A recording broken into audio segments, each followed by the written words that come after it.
Some athletes shine when they're in the spotlight, others shine quietly behind the scenes. But what happens when both of those worlds collide? Today's story is about Kylian Mbappé, not just the footballer, but the man behind the fame. And, trust me, after this, you'll never look at a late-night talk show the same way again. Let us know where you're tuning in from today. We love seeing how far this story spreads. It all started with an email. One of those shiny, polished PR invites that seemed more like a press release than a personal invitation. Kylian Mbappé had been asked to come on Jimmy Kimmel Live. Major moment for any footballer, no question. For Mbappé, though, it was a bit different. He wasn't there to promote a new product or talk about a flashy brand. He didn't have a sponsorship to announce or a fashion line to launch. His only goal was simple: to raise awareness for a children's health initiative he'd been funding in France. The idea was that being on the show could help draw attention to the cause, maybe even encourage a few people to get involved. His team, cautious as ever, had their reservations. "Jimmy's show is known for teasing celebrities," one of his team members said, flipping through old YouTube clips. "Are we sure this is the right place for this?" Mbappé, with his usual calm demeanor, simply nodded. "If they joke around with me, I'll laugh along. But if even one child gets help because of it, it'll be worth it." When Mbappé arrived in Los Angeles, something felt a little off from the very beginning. Not in an overtly dramatic way. There was no thunderstorm or a crowd of paparazzi. But it was that awkward kind of vibe. The overly eager assistants, the forced smiles, the too loud laughter. You know, the type of atmosphere where everyone's smiling a little too much. Backstage, Mbappé was ushered into a modest dressing room where snacks sat untouched and the TV was left off. Instead, he sat quietly, reading a message from a young fan whose family had benefited from his foundation's work. For Mbappé, that was the real reason he was there. Then came the brief encounter with Jimmy Kimmel. The host breezed in, slick and confident, like a man who's shaken too many hands to keep track of. "Mbappé, my man, or should I say the most humble superstar in the world?" Jimmy said with a grin, but his eyes didn't quite match it.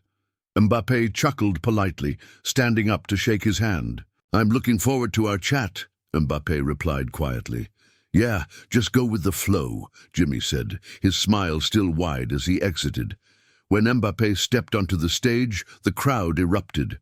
Cheers, applause, and a few French flags. Waving in the back, he waved modestly and sat in the guest chair, blinking a bit at the bright lights. "Ladies and gentlemen," Kimmel started, "the man who scores goals and gives interviews in fewer words than it takes to grab a coffee, Kylian Mbappé."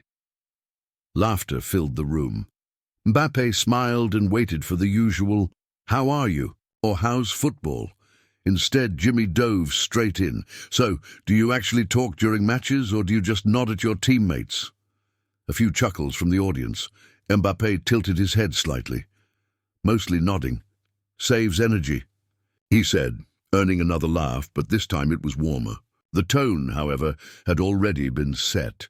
Jimmy breezed through a few safer football-related questions before the conversation took a shift. "So, tell me about Ramadan. That's the month when you don't eat, right? Not even a little snack?" More laughter from the crowd. Mbappé smiled, choosing his words carefully. "Yes, no food or drink from dawn till dusk. It teaches discipline and patience." Jimmy raised an eyebrow. "And how do your teammates feel about having a guy who's basically starving for a month?" The room chuckled nervously. Mbappé's smile didn't fade. "They're supportive," he said softly, "though I do avoid wearing spicy cologne around them." More laughter followed, but Mbappé could feel it now. The subtle shift. The jokes were starting to feel less playful, more pointed. Still, he pressed on. He briefly mentioned his charity work, sharing a photo of a hospital his foundation had helped build in Paris, but the mood had started to slip. Kimmel, however, had something else in mind. After a commercial break, a producer, whispered something in Kimmel's ear, and suddenly the host's eyes lit up. "Ladies and gentlemen," Kimmel grinned, "it's time for a game we like to call Mbappé or No." A colorful screen lit up behind them, and Mbappé blinked, a little confused. "In this game," Kimmel explained, "we'll ask you whether a bunch of ridiculous statements are things Kylian Mbappé would do or absolutely not. For example, would Mbappé ever get a nose job?" The audience burst into laughter. Mbappé hesitated, then smiled faintly. "Not yet." Another laugh from the crowd. "Would Mbappé ever dance at a wedding?" Kimmel asked with a smirk. "If no one's filming," Mbappé replied, earning another chuckle. It was playful, sure, but now it was crossing into uncomfortable territory. The questions grew more personal, more loaded. Would Mbappé ever be late to training because he stopped to pray? The room fell silent for a moment, the question hanging in the air. Would Mbappé have multiple wives? The laughter was more nervous now. Would Mbappé wear a Christmas sweater? That one made Mbappé glance off to the side. A crew member quickly looked away. He answered each question with the same calm patience, but the smile was beginning to fade. Finally, Kimmel, clearly enjoying himself, leaned forward. "Well, if you're not going to play along, maybe we should wrap this up early," he said with a smirk. There was a pause. The studio went quiet. Then Kimmel turned to the camera. "That's Kylian Mbappé, folks. A man of few words, and even fewer jokes." The applause light blinked, but only half the room clapped. Mbappé stood slowly, not angry, not embarrassed, just quiet. He shook Jimmy's hand again, then made his way off the stage as the band started, playing a cheerful jingle, one that suddenly felt misplaced. Backstage there was an uncomfortable silence. Not a single word was spoken, except for one technician who whispered, "He didn't deserve that." Outside, the cameras were still rolling, and so was the real story. Some moments on television are carefully scripted. Others unfold in a way that's almost impossible to believe. Had Kylian Mbappé really just been cut short on Jimmy Kimmel Live? But here's the thing. Mbappé wasn't angry. He didn't slam a door or storm off. He simply walked off stage, head held high, shoulders relaxed. It was the kind of walk you might expect from someone leaving a quiet library, not someone who'd just been humiliated live on national television. Backstage, the crew pretended to stay busy with coffee cups and cables, acting as if nothing out of the ordinary had happened, but they all knew. Meanwhile, the show continued airing awkwardly, shifting to a segment about animals that looked like celebrities. It was supposed to be funny, but it wasn't. In a small room off the hallway, Mbappé sat down and pulled out his phone. The messages started flooding in.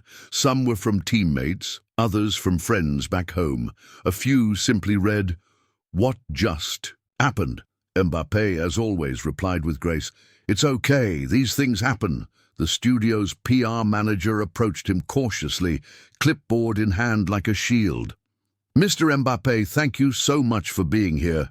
If you'd like, we can arrange a private exit to avoid the press." Mbappé looked up. "Is there someone I can thank personally? The crew? The camera people?" The PR manager blinked, caught off guard. That's not usually..." she started, but Mbappé smiled gently. "It's fine. I'll find them." At that moment, something else was happening online. A clip of Jimmy cutting the interview short was already posted on Twitter. The caption, "Jimmy Kimmel kicks Mbappé off his own show live. This is uncomfortable." Within an hour, it had racked up 500,000 views. By the time the next guest took the stage, the number had doubled. Comments poured in. "Why invite someone like Mbappé if you're just going to mock him?" This was painful to watch. "That man is too polite for this nonsense." Back in the dressing room, Mbappé met a young boy named Adam. He wasn't a celebrity's child or part of the crew. He was just a 12-year-old Egyptian-American recovering from leukemia who had managed to get backstage tickets to meet his hero.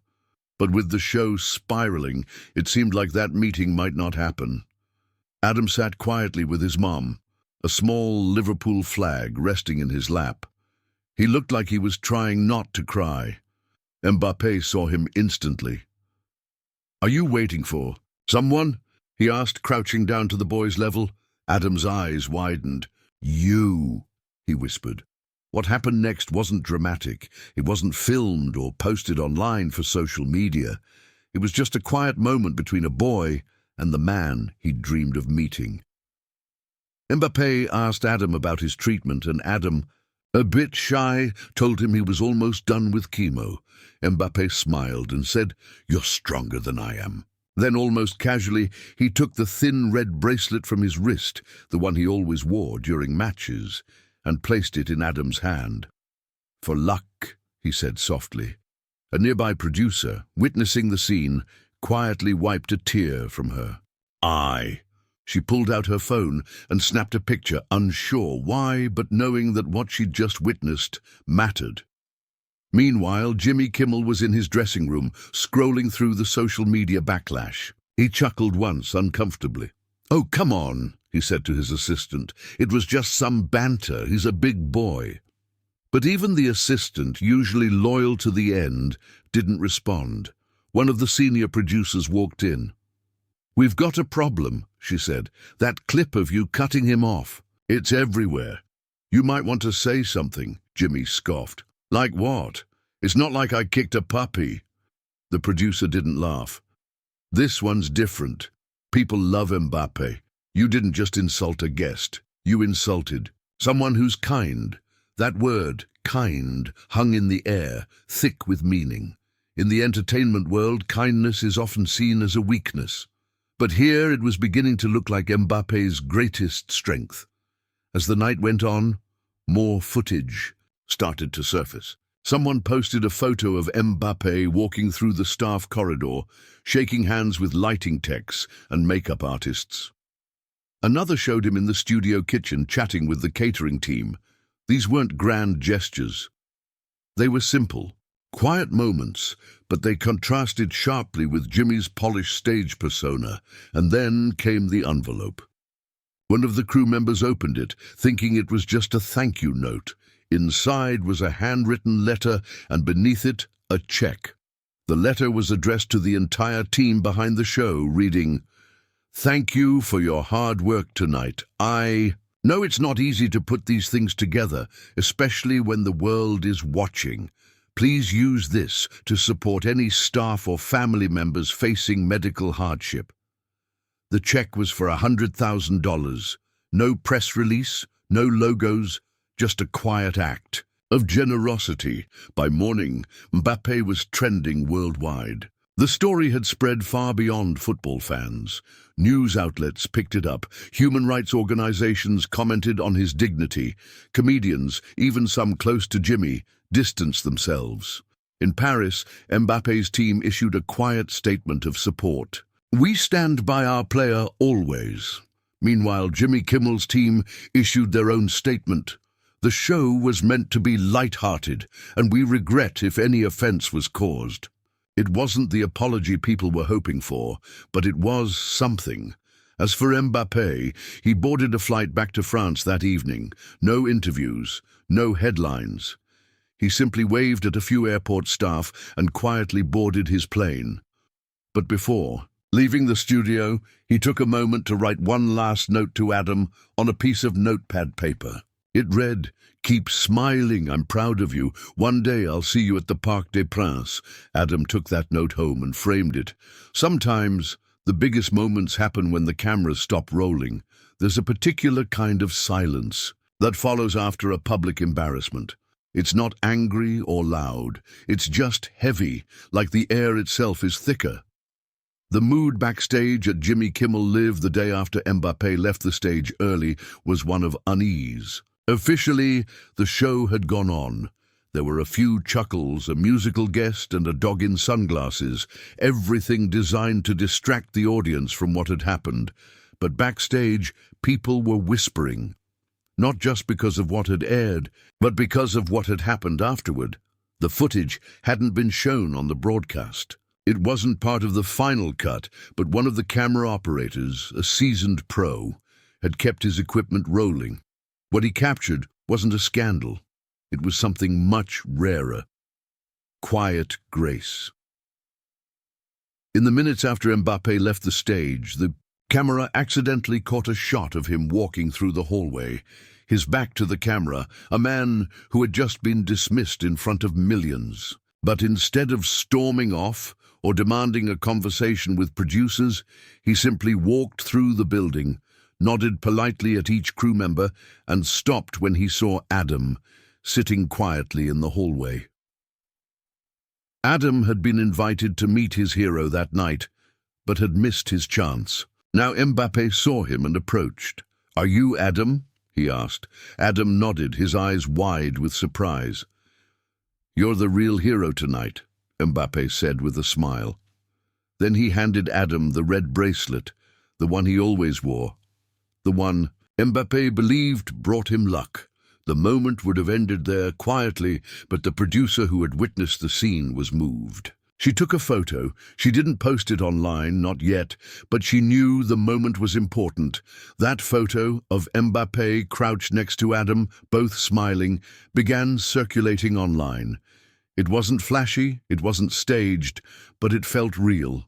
By the time the image hit Twitter, it exploded. The world took notice. It wasn't just about football. It was about kindness, real kindness. In Liverpool, fans began putting up murals of Mbappé, leaving candles and scarves, posting handwritten notes. "You always represent us with dignity." In Cairo, news anchors called him a modern-day ambassador for kindness. In Dade, New York, random passers-by started talking to each other. "Did you see what Mbappé did backstage?" The next day, Jimmy Kimmel posted an apology video.